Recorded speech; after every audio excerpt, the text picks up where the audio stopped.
Mark Rogers TV doing a series where we're looking at major college football teams, stars, impact players gone, and who's possibly going to step in and fill the gap. And I look at this Auburn team and I see every unit on the team, offense and defense, key players missing. So we got to get to Jamie Hancock at Preps Nation to see what he thinks about all this. So Jamie, let's start at running back. So for the second straight season, a very productive back leaves in Cameron Artis-Payne, 1,600 yards, 13 rushing touchdowns.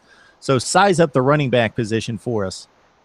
Losing Cameron Artis-Payne is a big blow because, for one reason, he was a very mature kid. He was in his mid-20s there, so you got a young man who really carries himself like a man and played the game really hard. His heart and emotion was a lot like, in a sense, Trey Mason the year before. They both run really hard, so they brought a lot to the offense. At the running back position, Jovon Robinson is the big addition, the big name that fills in. And for Auburn people, they're very familiar with him as he signed out of high school, comes back as a junior college product. He's a bigger version of Trey Mason possibly, or maybe even very comparable to Ronnie Brown when he was at Auburn, a 6 foot, 230, 235-pound back that runs with a lot of lean, catches the ball out of the backfield, has good speed and a lot of power, and he does have a one-cut running style similar to that of Brown and Mason. I think he's going to be very, very productive. Rock Thomas is up about 10 pounds coming back this year and has always made a lot of the Auburn people think of Cadillac Williams. So you have the opportunity to put two guys in the backfield with varying styles between the two. You throw in Peyton Barber, who is a big downhill power type running back at about 230 pounds. They're going to get a lot of production from the running back position. Two fullbacks are now in the fold where last year there really wasn't one. So Auburn feels really, really good at the running back position, even losing Artis-Payne and the speedster Corey Grant. They feel good. Jamie, we've talked many times about Sammy Coates over the years. Him being drafted after only catching 34 passes, of course, he was nicked up much of last season, but being drafted in the third round to the Pittsburgh Steelers, I think, speaks of his freakish athletic ability, very marginal hands at best. So Coates gone. Quan Bray, who chipped in with 39 catches as well, more underneath stuff for him. They're gone. We know Duke Williams is a monster. Run down the rest of the wide receivers for us. Williams absolutely is one of the best receivers in the country. He's just got to stay on the field and be healthy. You talk about the slot position where Bray is gone. Marcus Davis and Stanton Truitt are both guys that Auburn feels good about and feels like they're going to be productive at the slot position. Now, the wild card to the entire Auburn offense, to me, especially at the receiver position, is Tony Stevens. He's a guy that when he came in, he was tall and thin and needed to put on some weight and be more consistent. He hopefully will step into that role of the stretch the field kind of guy and get people deep. At 6'4", he's a really talented kid. He runs really well. Tony Stevens, it's his time at Auburn to be that second monster at the receiver position and allow Duke Williams to do what he does. You know what you're going to get out of Ricardo Lewis. It's Tony Stevens' time to step up and make the difference for Auburn at receiver. Reese Dismukes not getting drafted, I think, speaks more to the measurables being looked at and valued during the NFL draft rather than sheer production at the college level. But Dismukes gone, Patrick Miller gone along the offensive front as well. So, Jamie, look at that offensive line and basically what Auburn's looking at this fall. Well, when you talk about the offensive line, the loss of Dismukes is a major deal. He was a 4-year starter, great player, big-time leader. However, if you listen to the coaches and they feel really good about the offensive line because Sean Coleman had a little bit of a rough season last year at left tackle, replacing Greg Robinson, but Sean Coleman hadn't played football in almost 4 years after his bout with leukemia. So he was a guy who did really well, all things considered, and they really feel like he's going to be a first-round draft pick after this season at the left tackle position. Another huge addition to the Auburn offensive line is a guy that was a freshman All-American who could not play as a sophomore due to injury, and that's Kyle Golson. He's a kid that you get back, a guy that started as a true freshman on the national championship team, or excuse me, the team that went to the national championship game, and he's a guy that they're getting back at the guard position, and they love what they're getting out of him. The third addition to this offensive line that is somewhat new is Austin Golson, the kid from Prattville, Alabama that signed with Ole Miss, started as a true freshman for them, has transferred to Auburn, set out. Now he's going to take over probably at the center position. He started at right tackle and right guard for Ole Miss. He's a very athletic, very heady offensive lineman. They feel great with that offensive line. At right tackle, Braden Smith will probably fill in there. He's a 600-pound bench press guy.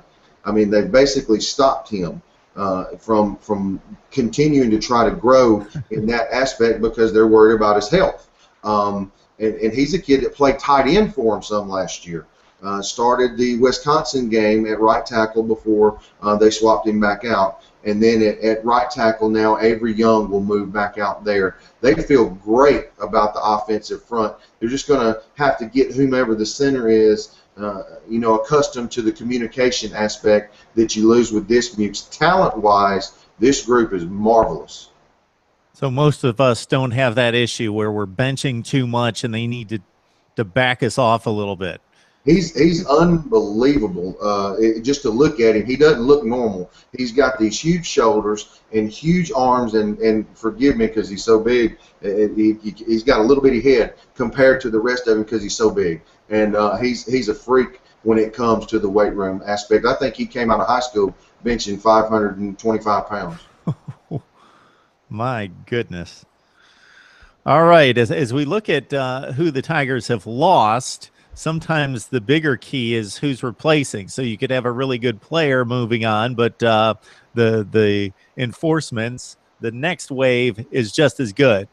Tight end, maybe not so much. C.J. Uzomah, the numbers don't pop out at you in regards to pass production, but of course we know what the offense entailed. So the tight end position. Well, I think the coaches would be the first one to tell you they did not feature Uzomah enough. And you and I talked about that when we talked about draftable players at Auburn. And I was high on CJ. And it was somebody that I said that I was disappointed that he didn't produce more while at Auburn.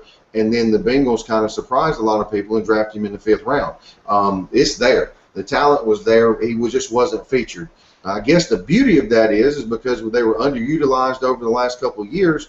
Now that Chris Laye is the only tight end on the roster from the year before, maybe it's not that big a deal, but it's going to be Chris Laye and Jalen Harris, the true freshman out of St. Jude High School in Montgomery, who is about 6'4" and about 255 pounds. He's a kid that can do some things at the tight end position. As a junior, many people thought he was going to grow into an offensive guard. He actually lost down in some weight and was under the tutelage of Philip Lutzenkirchen at St. Jude before he passed away tragically this last year. So he's a young man that's got some talent, but the tight end position is very much, very, very thin at Auburn.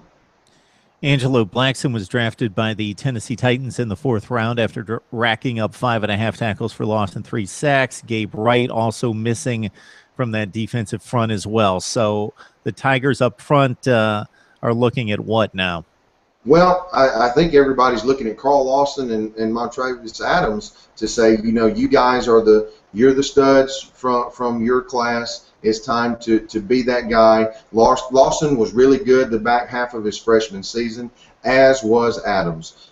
This past year with Lawson out, I think Adams drew a lot of attention because of his ability and faced a lot of double teams and did not produce statistically what you would have liked. But as far as elite talent, those two guys are elite talent at the defensive end or buck linebacker position, as Lawson will play and Adams will play on the inside. So it's going to be up to guys like Devontae Lambert and DeVaro Lawrence and some other young men to really step in and do the job on the defensive line. You're going to get some help, hopefully, from a guy like Byron Cowart, but you just can't completely depend on guys that are really young and you just don't know what you're getting. So it's one of those deals to where the defensive front, although extremely talented in certain areas, it could be very thin. The loss of Elijah Daniel, due to some issues off the field here a few weeks ago, will also be felt in that rotation. So the front, although talented, is somewhat of an unknown after the first 3 or 4 guys. Jamie Hancock joining us from Preps Nation. Jamie, I'll take you to the linebacking core. We're going through all the units here because you got losses across the board. So Jonathan Mincy, productive, 4th on the team in tackles, 6 tackles for loss. He's gone. What do you see in the linebacking core? Mincy actually, although he was one of the leading tacklers, he played corner for the Tigers, and the DB positions are a group that you're getting Jonathan Jones back at the cornerback position, and he's a guy that Auburn felt really good about. He's had a little bit of an injury bug with some foot issues. Joshua Holsey will also be back either at a corner or a slot defender type position. He's played safety and corner at Auburn, and you get another guy back in Rudy Ford at safety, who was one of the leading tacklers and is extraordinarily fast for his position. The big addition in the back end is Trey Matthews, the transfer from Georgia. Is big, physical. Auburn hasn't had a guy like him in an awful long time in the back end. So DB-wise, once again, they feel good about what they have, but when you start looking at the depth, it's going to be, a question, because some younger guys that have not been, put into the fire as much, like Stephen Roberts, an ultra-talented kid out of Opelika High School, Nick Ruffin out of Atlanta is a guy that played some as a freshman. So it's one of those deals to where you have to find out what you have in the back end around that veteran linebacker core that you mentioned just a moment ago. And, of course, Robinson Therese, who had some big plays in the championship season 2 years ago, gone, as well as Jermaine Whitehead with 6 interceptions last year. That's a big eye-popping total. Interceptions don't necessarily indicate level of play in the defensive backfield, but it's 6 turnovers there.